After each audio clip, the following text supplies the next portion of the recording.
Hi, I'm Chris from Dan330 again, and today we're going to make fresh guacamole with some things you can find in season right now. In fact, you might have some of them in your garden as we speak. First of all, we're going to start with fresh avocados. And I already took these out and I just squeezed them out of the peel. We're going to take those and we're going to put them in. Of course, that's the base of any guacamole. The second thing that we're going to do is we're going to take a lime. I cut one lime in half, put it in our juicer. We squeeze that out. Add the second half. That's just going to give it a really nice fresh flavor. Now, one other thing that's in the gardens right now that's ready, cilantro. We've got to make sure that we have a good amount of cilantro in there. Again, that's just a classic flavor in guacamole, something we have to add. I use some cherry tomatoes. We're going to add those as well. And garlic. Now, some people choose to use a garlic press. I like to finely chop my garlic. It's just a personal preference. You can do whatever you like.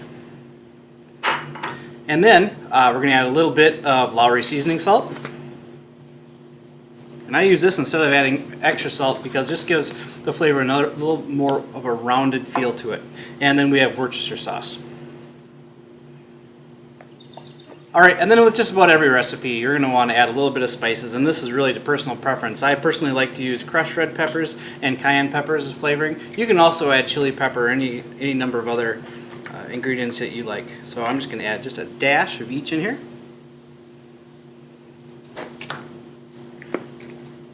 And the red peppers.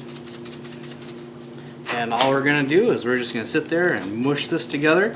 You can use a potato masher or anything else like that. I use a fork because everybody's got one of those in their kitchens and it works just fine. And you'll notice that as you work through this, you're going to have some of the juices get melded into the avocados, and that's exactly what you want to happen.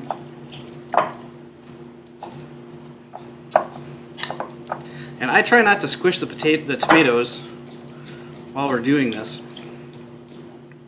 because it adds a nice texture if you can leave those somewhat whole. Alright, when you're done with your guacamole dip, a lot of times people like to serve it in a bowl, and what I like to do is just take a nice clear bowl like this that's easy to get at. And we're going to pour our guacamole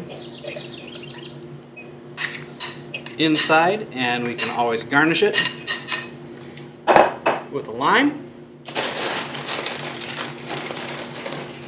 and with a couple chips. And they're ready to serve. For other recipes like this, make sure you check out our blog at dan330.sqsp.com. Thanks.